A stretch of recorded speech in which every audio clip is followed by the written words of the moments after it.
de infecciones del sistema nervioso central y periférico. Vamos a hablar de las entidades más frecuentes y saludo también a quienes se conectan posteriormente al diferido de esta sesión. Entonces, como en todas nuestras reuniones, vamos a ir avanzando. Vamos a tratar de que ustedes, si tienen algún comentario o algún aporte, pues yo pauso la presentación, paso al chat y vamos resolviendo.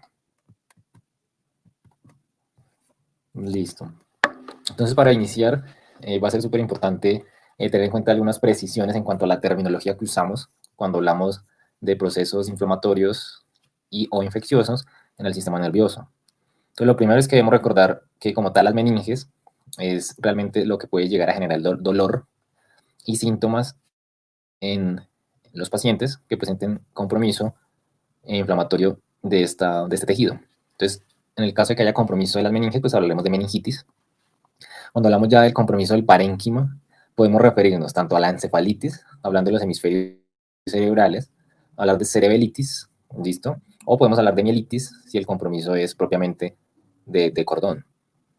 También podemos encontrar en algunas ocasiones, ya cada vez menos frecuente, compromiso propio de las motoneuronas, ¿listo? O de los nervios espinales, y hablaremos en ese sentido de poliomielitis.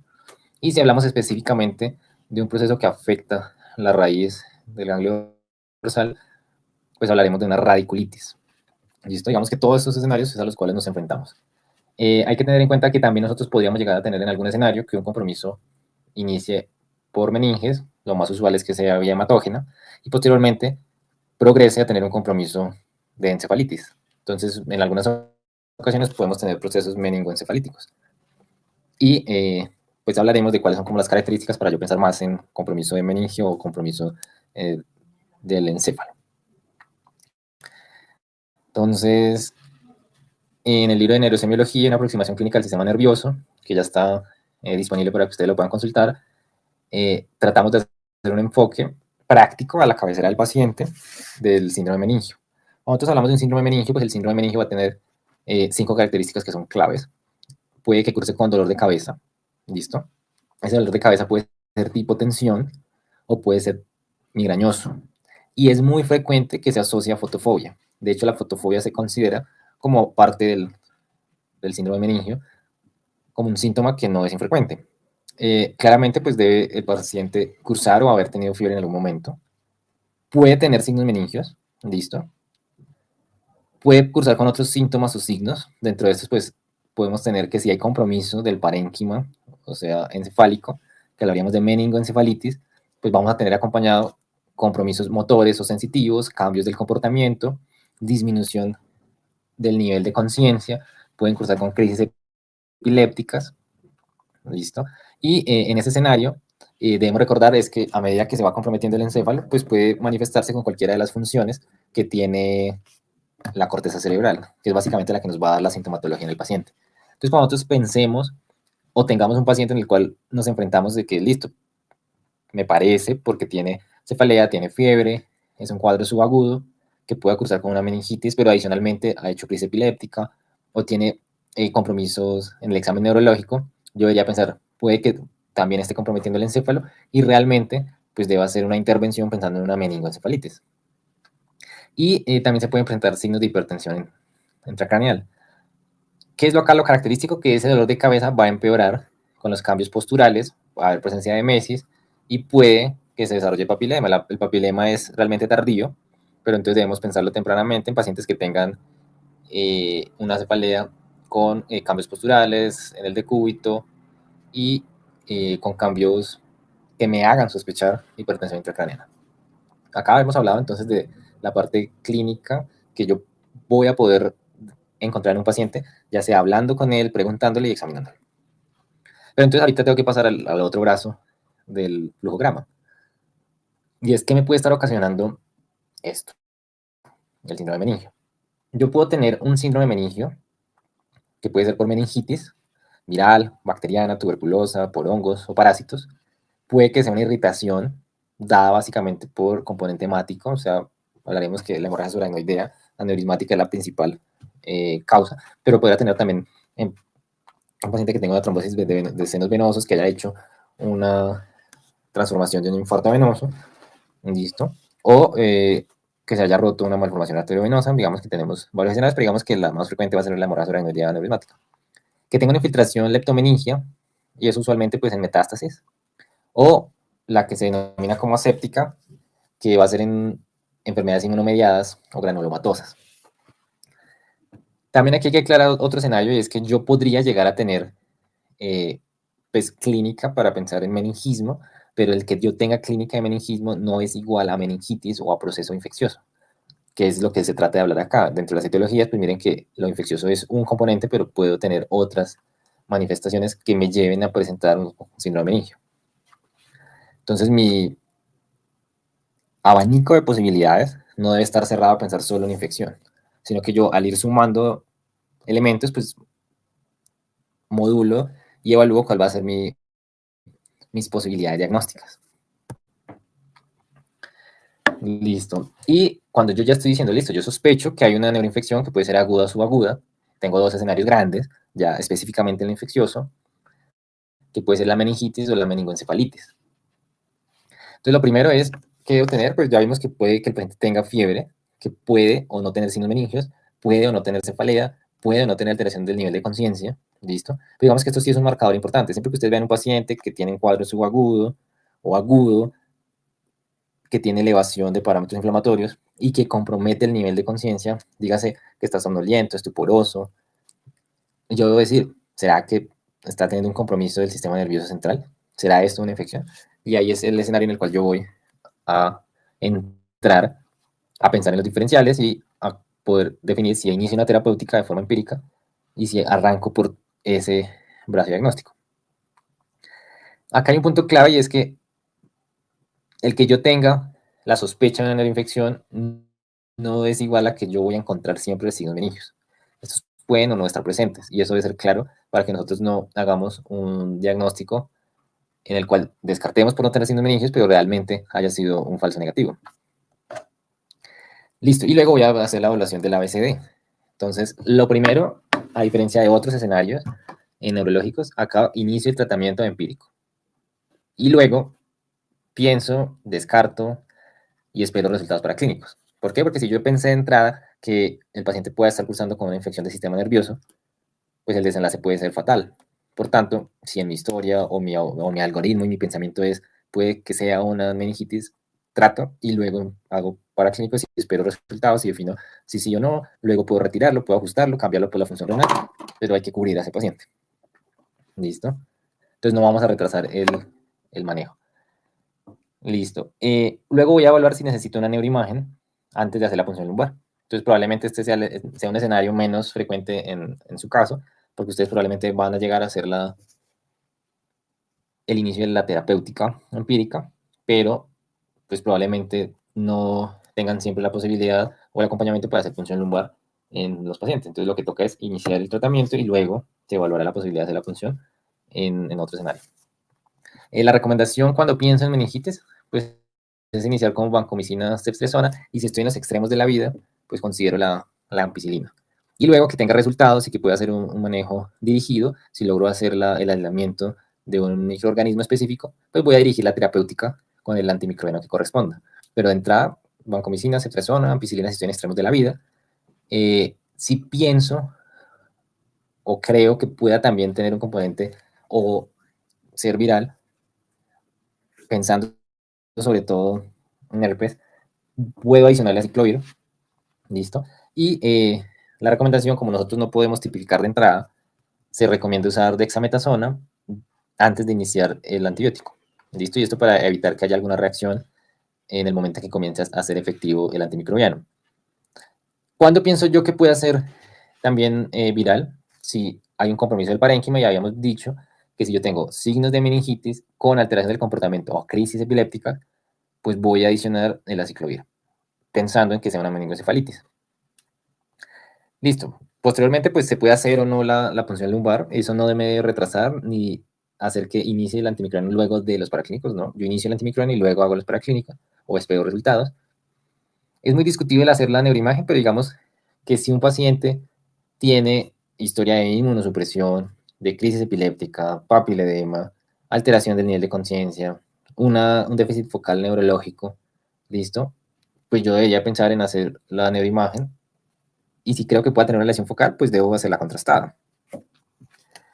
Ahora la siguiente pregunta es, ¿qué debería yo considerar en evaluar en ese líquido cefalorraquídeo? Porque listo, en su centro probablemente hay quien haga la punción, pero ¿qué debería de esa punción yo evaluar? Entonces, como mínimo debería tener un citoquímico, listo.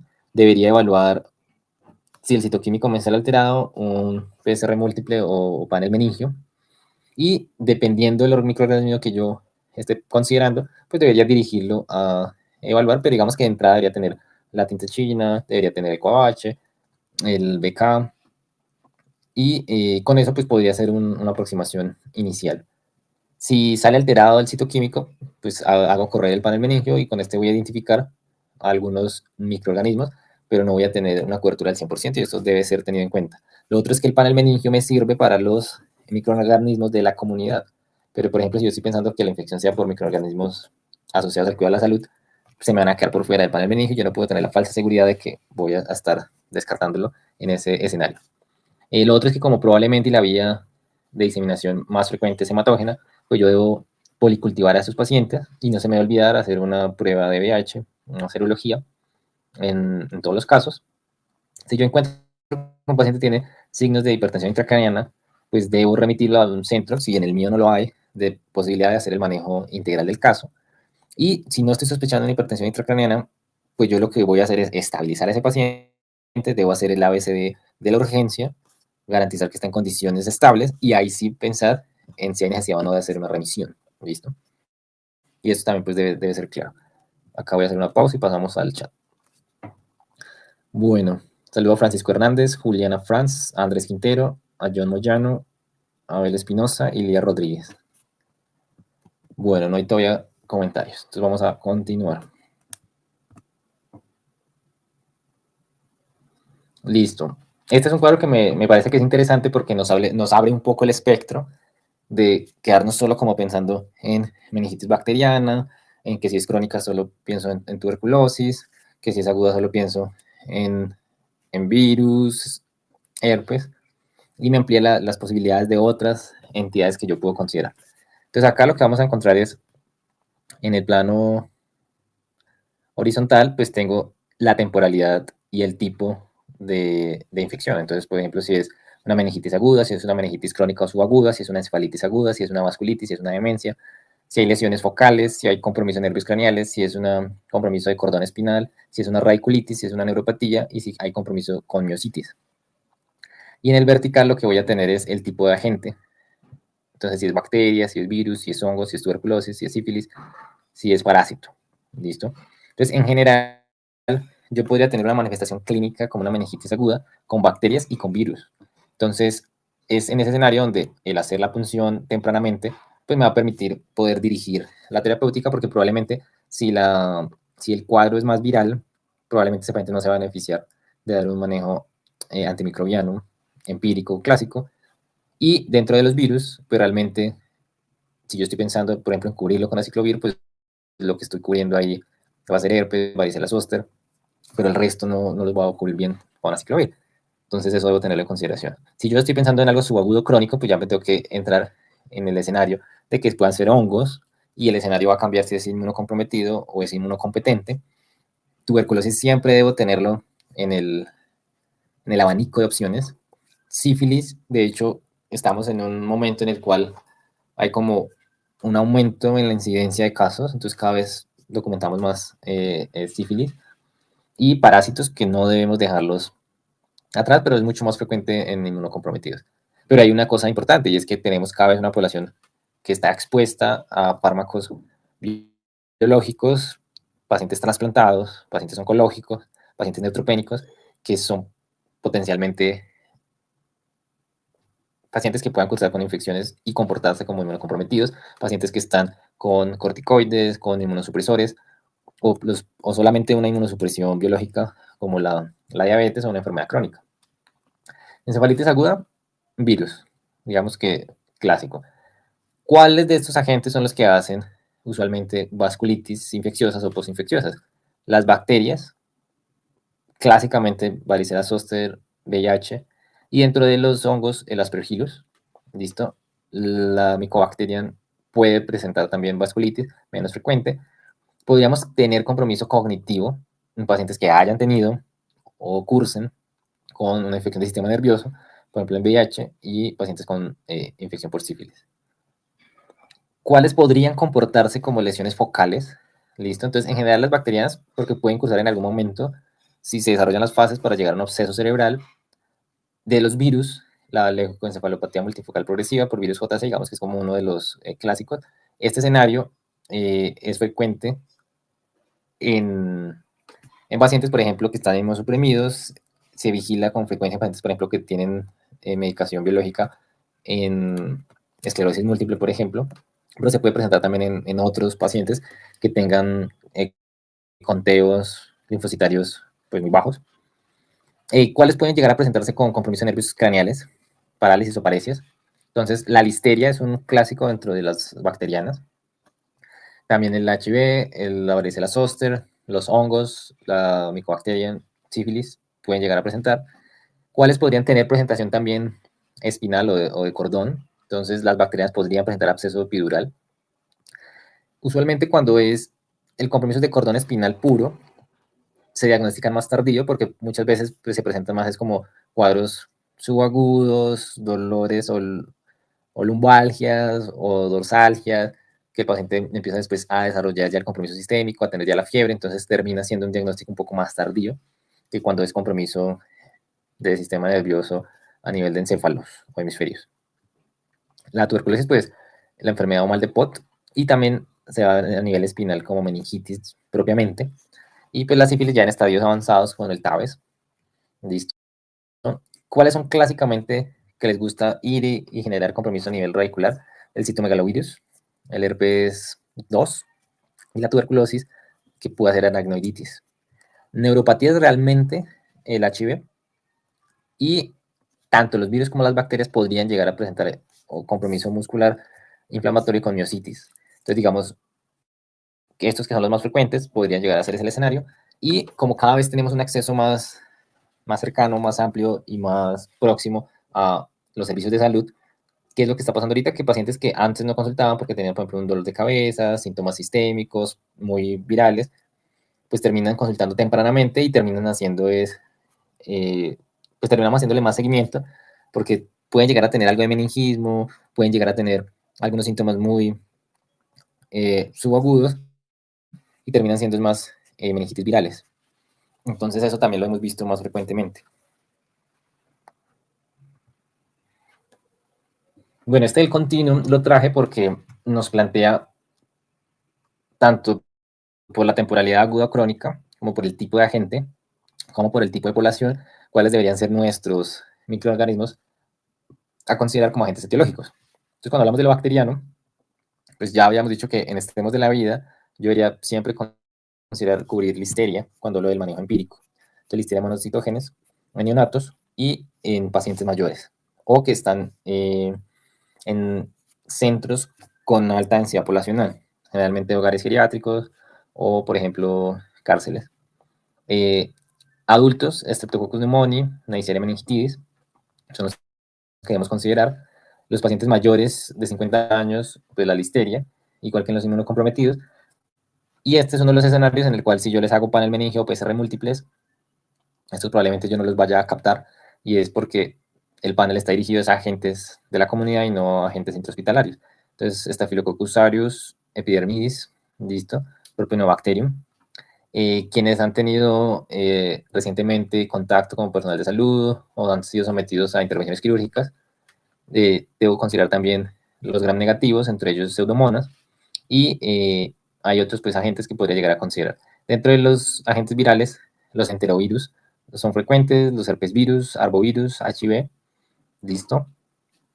Y en los parásitos, estoy hablando de la temporalidad aguda, entonces amebas como la Naegleria fowleri, y pues aquí clásicamente se habla lo de contacto con aguas cálidas, esta Balamutria, Angiostronchilus cantonensis y otros agentes que pueden llegar a ser pues, frecuentes dependiendo de la zona donde ustedes se encuentren. Dentro de los crónicos siempre debo considerar los hongos y los vamos a dividir si están inmunocompetentes o inmunosuprimidos. Inmunocompetentes puede llegar a estar el listoplasma, blastomicosis, coccidiomicosis, cryptococcus, que también lo podría haber en inmunocomprometidos, pero más en la variedad neoformans, y cándida, que incluso podría llegar a ser candidiasis sistémicas, y pues estos tienen una mortalidad pues mucho mayor. En bacterias, pues debo considerar que el paciente puede llegar a cruzar en algún momento con sífilis meningovascular o con infección por Mycobacterium. Hay unos factores de riesgo que le concede a cada uno de los agentes que son más frecuentes. Dentro de estos, pues, Streptococcus.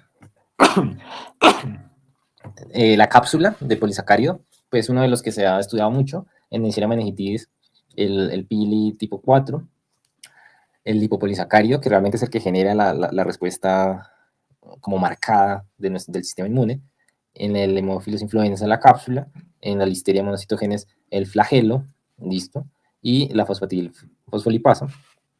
Y pues esto le confiere también desde el punto de vista de las estrategias poblacionales como la vacunación, que cada vez se haya como virado el tipo de agente que es más frecuente. Entonces, por ejemplo, Haemophilus influenza ha ido bajando en prevalencia, porque ahí están los serotipos que están cubiertos por vacuna, igual que con la vacuna para neumococo, pero pues hay otros que empiezan a cobrar importancia, y pues el seguimiento siempre debe ser con el grupo de epidemiología para saber cuál es nuestros agentes más usuales en nuestro entorno. Eso siempre debe ser considerado. Lo otro es cuáles son las pruebas que yo puedo llegar a hacer, y acá pues este cuadro es interesante porque nos plantea es si lo puedo hacer a nivel de cultivo en sérico en sangre, y si puedo también hacerlo en líquido cefalorraquídeo. Entonces, Streptococcus pneumoniae lo puedo ver en ambos escenarios, tanto en líquido cefalorraquídeo como en sangre, igual que listeria, igual que Neisseria meningitis, Haemophilus influenza. Mycobacterium realmente voy a hacerlo pues, en líquido cefalorraquídeo, requiere un volumen alto de líquido, y se demora en el tiempo para poder tener un resultado. Hay algunos estudios que se habla que se pueden hacer no sólidos, sino en líquido, que podrían llegar a obtenerse mucho más rápido, pero digamos que el acceso realmente no es amplio. Treponema, yo puedo hacer tanto las pruebas treponémicas como las no treponémicas, séricas, pero en líquido cefalorraquídeo lo único que está validado es el BRL. Entonces esta es la que yo debo solicitar al laboratorio que me procese únicamente en líquido cefalorraquídeo, y debe ser un líquido que no haya sido traumático para que no me genere un falso resultado o alteración en el resultado. Leptospira se puede usar en ambos tipos sérico o de líquido cefalorraquídeo. Listo, con respecto a los signos meningios, cuando nosotros estemos buscando para la publicación del libro, pues revisamos cuáles son las técnicas que realmente nosotros podríamos llegar a utilizar. Entonces, lo que es claro es que el paciente debe estar acostado plano, listo. Se gira inicialmente la extremidad inferior, no es necesario elevar las dos, sino con solo uno. Se dobla a 90 grados, listo. Y teniéndola ya doblada, la rodilla a 90, voy a estirar la pierna para dejarla completamente estirada lo que sea posible. Y lo que yo voy a esperar es que el paciente refiera que presenta un dolor en la espalda o en la región lumbar. Y si es así, pues esto lo que yo estoy haciendo es un estiramiento de las raíces. O sea que si hay un componente inflamatorio meningio, voy a tener un kernel positivo. El otro escenario, voy a hacer dos pruebas en uno realmente. Entonces, primero, pues yo voy a tener el paciente nuevamente acostado, 0 grados, desde pies, tronco y cabeza. Con la mano no dominante voy a agarrar la nuca por la parte posterior. Es muy importante que yo le diga al paciente que yo como examinador soy el que hago la fuerza, porque no podemos hacer que una prueba de mala calidad y después decir que tiene un signo meningio positivo, que tiene rigidez, eso va a quedar en la historia, y si nosotros no actuamos en consonancia, pues tiene unas implicaciones pues, de responsabilidad médico-legal. Entonces yo debo estar muy seguro de si encuentro una rigidez nucal, pues a qué se lo voy a achacar, a una infección, a que tiene un sangrado, que ya vimos pues dentro del síndrome meningio las posibilidades de etiología. Pero volviendo acá al escenario de neurosemiología es, yo pongo la mano no dominante sobre la nuca del paciente, y con mi mano dominante lo pongo sobre el esternón, hago un poco de presión sobre el tronco y levanto lentamente la cabeza y veo si hay una resistencia al movimiento pasivo. Si la hay, eso es rigidez nucal. Y si cuando estoy haciendo la elevación de la nuca o de la cabeza del paciente, noto que dobla las rodillas, entonces ahí es cuando digo, listo, Si hay resistencia, pues rigidez nucal. Y si adicionalmente, o no, bueno, puede que no tenga la rigidez nucal, pero si hace el doblez o dobla las rodillas, pues voy a hablar de que tiene el Brudzinski. Y el otro signo meningio, ahí ese sí es cuando yo como examinador no voy a realizarlo, sino que es el paciente. Yo le explico que va a girar la cabeza de un lado a otro 1 o 2 veces por segundo, rápidamente, pero para poder hacer ese signo, que es el de la sacudida cefálica, el paciente debe estar sintomático, ya sea que tiene dolor de cabeza y se le empeora, o que le había disminuido o mejorado el dolor y cuando hace la movilización cefálica vuelve a aparecer el dolor de cabeza. Entonces, si está presente, ese sería un signo también meningio. Y dentro de toda la gran variedad de signos meningios que existen, los que recomendamos realizar pues son estos 4. Entonces, con eso desarrollamos esta tabla, que la pueden consultar también en el capítulo del libro. Entonces, lo que tenemos es cada uno de los signos y recolectado de diferentes estudios, pues obtuvimos la sensibilidad, la especificidad, el likelihood ratio positivo y el odds ratio. Y lo que vemos es que los que tienen mejor LR positivo, pues van a ser los signos clásicos de Kernighan y Brudzinski. Tienen también los mejores ORs, tienen la mejor especificidad, pero no tienen la mejor sensibilidad. En sensibilidad sí nos ganan la rigidez nucal y la sacudida cefálica. ¿Listo? Pero entonces, ¿qué sería lo interesante? Saber cómo se comportan estos signos meningios depende del tipo de agente, ya sea viral o aséptica, ya sea bacteriana o sea tuberculosa, y ver cómo está la sensibilidad y la especificidad. Si nosotros lo vemos desde el punto de vista histórico, los signos meningios fueron desarrollados inicialmente para paciente pediátrico en los que tienen infección tuberculosa. Por tanto, si nosotros vemos, los mejores valores van a estar representados en esa población, igual que en la población con infección bacteriana. Mientras que en la población con infección viral o inmunomediada o de otro tipo, pues realmente vamos a tener que la sensibilidad es baja y el LR positivo pues también no es bueno comparado con, por ejemplo, valores como de 5,7 en signo de Kernighan o de 9 en sacudida cefálica para tuberculosa. Esto por separado. Y si nosotros encontramos signos meningios, ya sean 2 o 3 signos, pues miren que nuestra especificidad va a ser súper buena y vamos a tener una buena sensibilidad. El mejor comportamiento lo tenemos cuando tenemos una sacudida cefálica más una rigidez nucal. Por tanto, siempre nuestra recomendación es, si el paciente es asintomático, siempre hagan sacudida cefálica y, por mínimo, siempre realicen la verificación de si hay una rigidez nucal. Y con eso ustedes cubrirían un gran espectro de posibilidades de poder hacer u obtener los signos meningios. Bueno, pero entonces la meningitis realmente no es solamente la infección, sino que está acompañada por complicaciones sistémicas. Entonces, por un lado, esas complicaciones sistémicas, pues puedo tener que el paciente pueda llegar a entrar en un shock, ¿listo? Que pueda tener artritis, ya sea por infección directa o por depósito inmunocomplejos, y esto pues más en el contexto de complicaciones sépticas, que pueda llegar a desarrollar endocarditis, ¿listo? Que pueda tener un síndrome de secreción inadecuada de ADH, o que pueda terminar en trastornos de la coagulación, como la trombocitopenia o el CID. Lo otro que yo debo considerar es en las neuroimágenes, pues si yo tengo acceso y posibilidad de hacerlas tempranamente o en seguimiento, eso también me va a ayudar mucho a guiarme de pensar, por un lado, si todavía no sé el agente etiológico, a sumar aspectos para poder definir cuál es probablemente la etiología si todavía no la tengo, o si ya sé la etiología, e ir a confirmar que tenga los hallazgos clásicos por imagen. Entonces voy a hacer una pausa acá y voy a abrir el chat a ver qué comentarios tienen ustedes.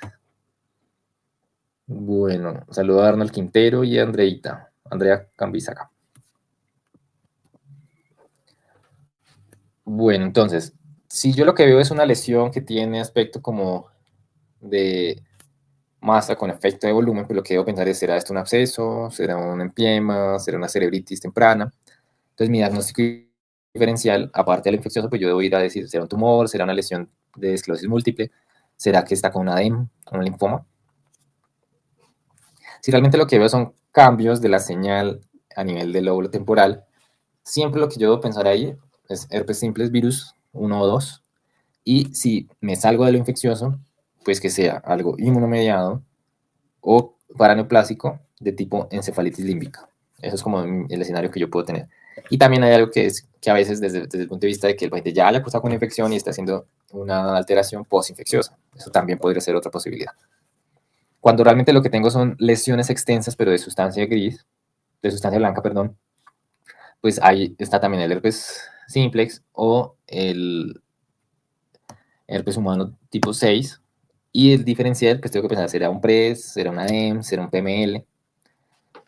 Estos realmente van a ser menos frecuentes y la clínica va a ser pues con un compromiso mucho más marcado y con focalidad neurológica y otras alteraciones, entonces probablemente ya lo habré pensado antes de decir que solamente lo voy a hacer por imagen. Si el compromiso es más de tallo, pues debo pensar si era listeria, será que es una encefalitis viral por varicela zoster, por herpes simples tipo 2, por virus del Nilo, o será que es una encefalitis de Bickerstaff.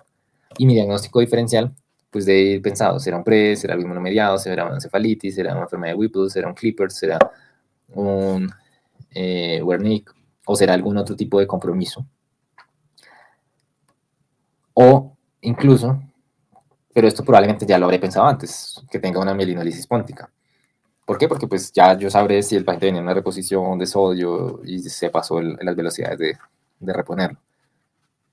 Pero no crean que no puede llegar a pasar. Es factible. Si es más de ganglios basales, siempre mi primera posibilidad va a ser toxoplasmosis. Entonces, si yo veo alteración a nivel de ganglios basales, piense toxoplasmosis, toxoplasmosis. O puede ser encefalitis por algunos otros virus, pero estos probablemente no los vamos a tipificar pues, tan fácil. Si es más compromiso con infarto y está en múltiples territorios y pienso que es embólico, siempre descarte endocarditis o una vasculitis por varicela, virus de varicela zoster y en hongos, aspergilos y mucormicosis. Y si lo que tengo son múltiples lesiones que realzan con el contraste, siempre va a decir, será un absceso, será toxoplasmosis, será un tuberculoma, será un criptococo o criptococomas o será neurosis cercosis. Y mi diferencial, si no es infeccioso, pues va a ser vasculitis o metástasis.